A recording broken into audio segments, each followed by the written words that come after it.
नमस्कार, बिहार न्यूज देख रहे हैं आप। मैं हूं सुमन राज। मधुबनी में कांग्रेस के प्रदेश अध्यक्ष डॉक्टर मदन मोहन झा ने प्रेस प्रतिनिधियों को संबोधित किया और कहा कि मधुबनी से कांग्रेस के प्रत्याशी सुबोध मंडल काफी सक्रिय प्रत्याशी हैं। वे हमेशा समाज सेवा में तत्पर रहते हैं, इसलिए सभी पंचायत प्रतिनिधि सुबोध मंडल को पहली वरीयता देकर जिताकर विधान परिषद सदन भेजें। सुबोध मंडल जी को उम्मीदवार बनाया है। सोनिया गांधी जी, राहुल गांधी जी के आशीर्वाद से उनको यहाँ भेजा गया है। तो हम लोग चाहते हैं कि ज़्यादा से ज़्यादा संख्या में से वो जीत करके विधान परिषद में पहुँचें और यहाँ जो हमारे जनप्रतिनिधि हैं उनके आवाज़ को बुलंद करें।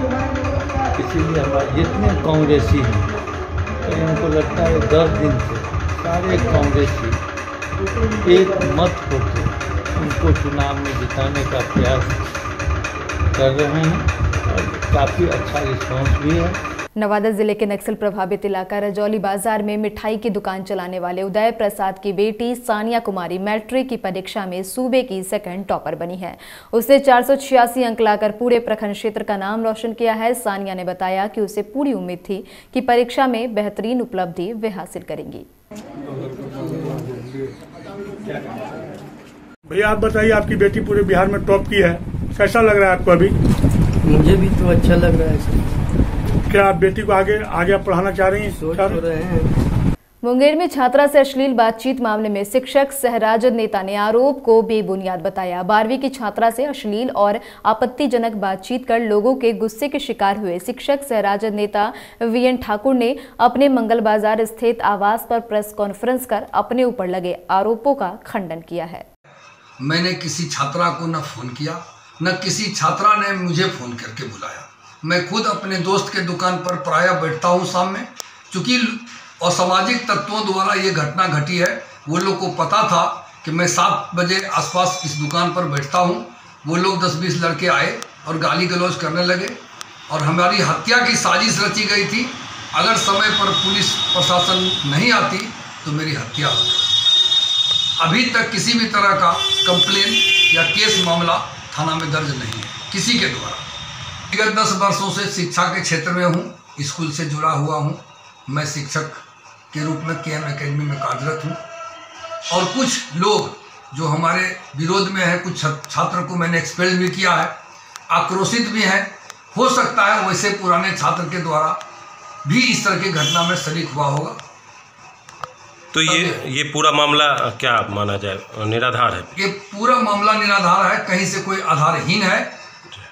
अगर आधार होता तो मेरे ऊपर केस जरूर होता थाने में। मोतिहारी जिले के रामगढ़वा थाना क्षेत्र में मिट्टी धंसने से 10 बच्चियां उसमें दब गई। आसपास के लोगों को जब इसकी जानकारी मिली, लोगों ने जब तक मिट्टी के अंदर दबे बच्चियों को निकाला तब तक एक लड़की की मौत हो चुकी थी, जबकि 9 बच्चियां बेहोश थी। ग्रामीणों ने सभी बेहोश बच्चियों को रामगढ़वा सीएचसी में भर्ती कराया, जहाँ से 4 गंभीर स्थिति में रेफर कर दी गई है। घटना रामगढ़वा थाना के फुलबड़िया गाँव के पास से बहने वाली सिकरहना नदी किनारे की है। घटना हुआ है, मिट्टी को गए थे, थोड़ा सब बच्चियाँ ने मिट्टी को गई थी और लाई थी और फिर दोबारा बेरा गए थे मिट्टी के लाने के लिए, तो वहाँ तो घुर्ची बन गया था और दरार फट कर और इनको दब गया था और बच्चियाँ बच गई थी और चोट वोट लगा हुआ था, बच गए थे। इनको अवगार भी लगाया था तो बेतिया लेकर आए हैं हम लोग। और अब बात करेंगे सहरसा की, जहां अपनी अच्छी खासी पुलिस की नौकरी छोड़कर अत्याधुनिक में प्रवेश करने वाले बिहार के पूर्व डीजीपी गुप्तेश्वर पांडे पहुंचे, जहां सहरसा के पूरब बाजार स्थित 7 दिवसीय भगवत कथा में उन्होंने शिरकत की। अब बहुत लोग हमसे पूछते रहते हैं कि भाई आप डीजीपी थे, उसके पहले आप एसपी थे, तो बेगूसराय में थे तो आपने 50 इनकाउंटर किए। उस समय हम पुलिस ऑफिसर थे, तो पुलिस ऑफिसर के रूप में जो मेरी भूमिका थी उसका निर्वहन किया। अब नौकरी में डीजीपी से हम इस्तीफा दे करके आ गए। अब तो हम ठाकुर जी की सेवा में हैं, आप लोगों की सेवा में। बाकी तो हमारा कोई मतलब नहीं है, पीछे की बात पूछने से क्या फायदा। जिस तरह से समाज नहीं, अध्यात्म से ही समाज बदलेगा। कोई व्यवस्था आ जाए, कोई समाज सुधारक आ जाए, कोई कानून बना दीजिए, इसमें सुधार संभव नहीं है। क्योंकि ये अपराध की घटना या विधि व्यवस्था की घटना में जो बढ़ोतरी की बात कर रहे हैं, उसका मूल कारण है व्यक्ति की चेतना में गिरावट। व्यक्ति से समाज बनता है, समाज से राष्ट्र बनता है। व्यक्ति की चेतना में गिरावट आएगी तो समाज की सामूहिक चेतना में गिरावट आएगी, फिर समाज से ही राष्ट्र बनता है तो राष्ट्र की चेतना में गिरावट आएगी। व्यक्ति की चेतना में जब तक उत्कर्ष नहीं होगा तब तक अपराध नहीं रुकेगा, विधि व्यवस्था की समस्या नहीं रुकेगी, तब तक भ्रष्टाचार नहीं रुकेगा, अन्याय नहीं रुकेगा, शोषण नहीं रुकेगा, जुल्म नहीं रुकेगा और पाप नहीं रुकेंगे।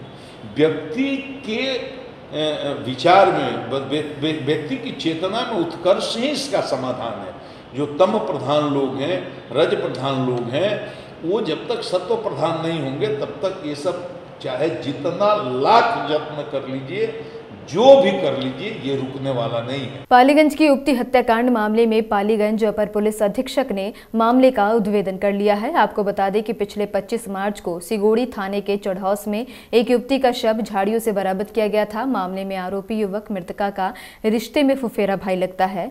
मृतका और आरोपी भाई के बीच वर्षों से प्रेम प्रसंग चल रहा था। वहीं जब आरोपी भाई को पता चला कि युवती गर्भवती है तो उसने उसकी अपनी प्रेमिका को रॉड से मारकर उसकी हत्या कर दी और उसके शव को झाड़ियों में फेंक दिया।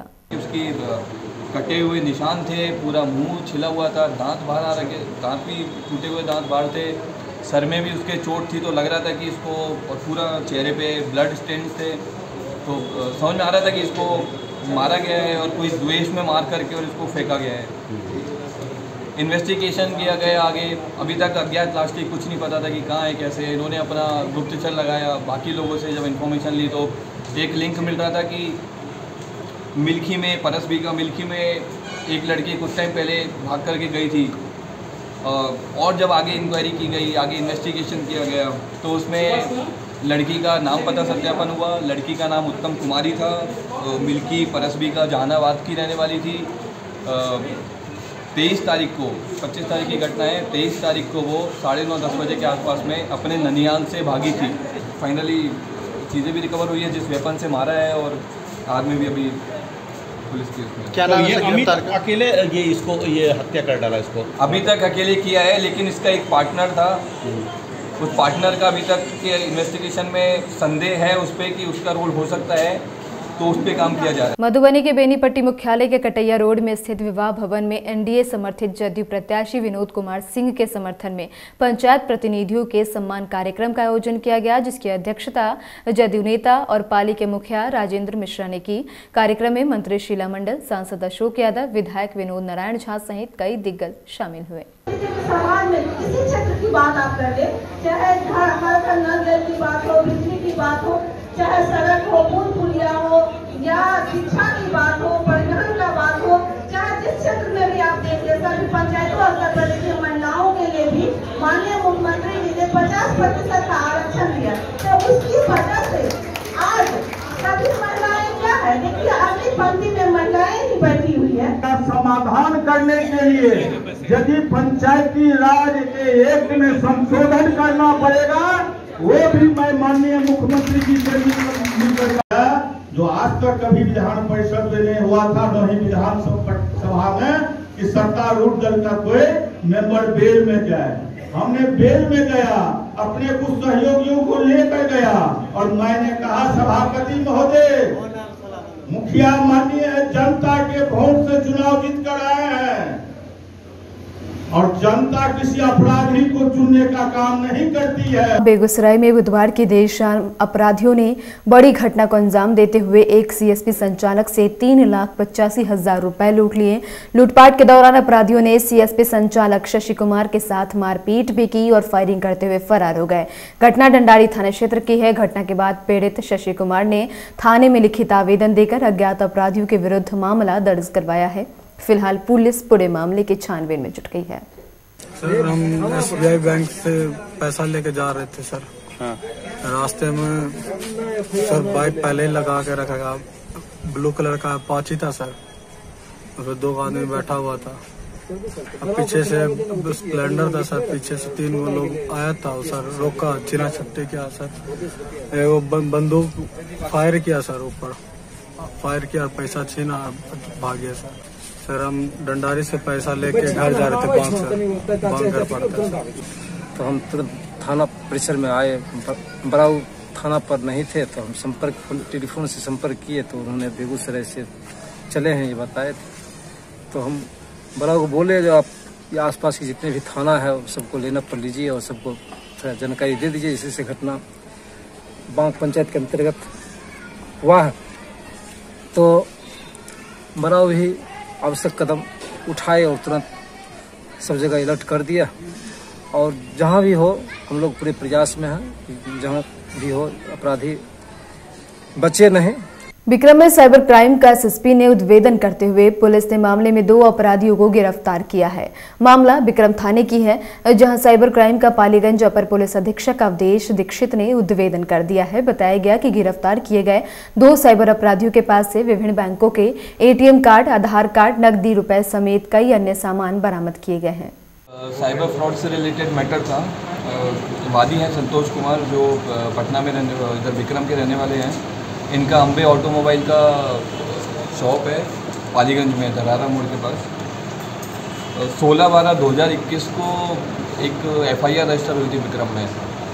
उसमें उनके द्वारा बोला गया था कि 2 लाख के आसपास का फ्रॉड हुआ है उनके साथ में, OTP फ्रॉड हुआ है। तो अज्ञात के खिलाफ में था शुरुआत में FIR। बाद में जब तकनीकी अनुसंधान हुआ और बैंक स्टेटमेंट वगैरह को चेक किया गया तो इन्वेस्टिगेशन में चीज़ बाहर आई कि 4 दिसंबर को जो वादी हैं संतोष कुमार, इनके अकाउंट से 9 बार धानी पे और धानी वॉलेट, धानी पे भी है, धानी वॉलेट भी है, उसके थ्रू 1.5 लाख रुपए का ट्रांजैक्शन हुआ है। अनऑथराइज्ड ट्रांजैक्शन था। 4/12/2021 को रात में 2 बजे से लेकर के 3 बजे 1 घंटे के बीच में 9 ट्रांजैक्शंस हुए हैं। उन 9 ट्रांजैक्शंस में टोटल 20-20 हज़ार के 10-10 हज़ार के ऐसे टोटल 1.5 लाख का अमाउंट है। वो 9 ट्रांजैक्शंस में से 3 ट्रांजैक्शंस 3 अलग अलग मोबाइल वॉलेट्स में हुए थे। जब उन मोबाइल वॉलेट्स का सत्यापन किया गया धानी पे के द्वारा तो एक आकाश राज के नाम से है, एक आकाश राज की पत्नी है कविता कुमारी, उनका नंबर है, और दूसरा है किरण कुमारी जो आकाश राज की पार्टनर है। नालंदा में इस साल मार्च महीने में ही भीषण गर्मी के साथ कुछ दिनों से मौसम के परिवर्तन होने से प्याज की फसल बर्बाद होने लगी है। बिहार शरीफ के सोहडी, आशनगर समेत दर्जनों गांव के किसान कई एकड़ में प्याज की खेती करते हैं। अचानक मार्च महीने में पड़ रही भीषण गर्मी के कारण प्याज की पूरी फसल बर्बाद होने लगी है, जिससे किसानों की परेशानी और भी ज्यादा बढ़ गई है। हाँ, प्याज मैंने खेती हम कर रहे हैं। ये जून जुलाई के मौसम मैंने तापमान ज़्यादा होने के कारण प्याज की खेती निमन से नहीं हो पा रहा है और मैंने प्याज में जो बेनिफिट होना चाहिए वो बेनिफिट नहीं हो रहा है। लॉस में किसान जा रहे हैं। क्या प्याज के फसल का क्या हुआ है? प्याज के फसल पूरी तरह बर्बाद हो गया है। क्या कारण से? गर्मी तापमान ज़्यादा रहे कारण से। बेगूसराय में शराबबंदी के बीच शराब तस्कर ट्रेन से लगातार शराब की तस्करी कर रहे हैं। इसी कड़ी में बरौनी जीआरपी ने जम्मू तवी अमरनाथ एक्सप्रेस ट्रेन से लावारिस अवस्था में रखे 2 बोरों में से 50 बोतल विदेशी शराब बरामद किया है। मामले में अज्ञात शराब तस्कर पर मामला दर्ज कर आगे की कानूनी कार्रवाई की जा रही है।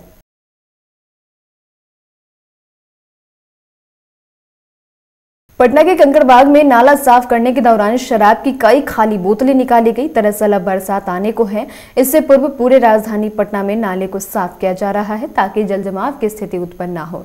इसी कड़ी में राजधानी पटना के कंकड़बाग पंच शिव मंदिर के पास हो रहे नाली साफ प्रक्रिया के दौरान नाले से साफ कर रहे व्यक्ति ने एक जगह से शराब की सैकड़ों खाली बोतल निकाले हैं।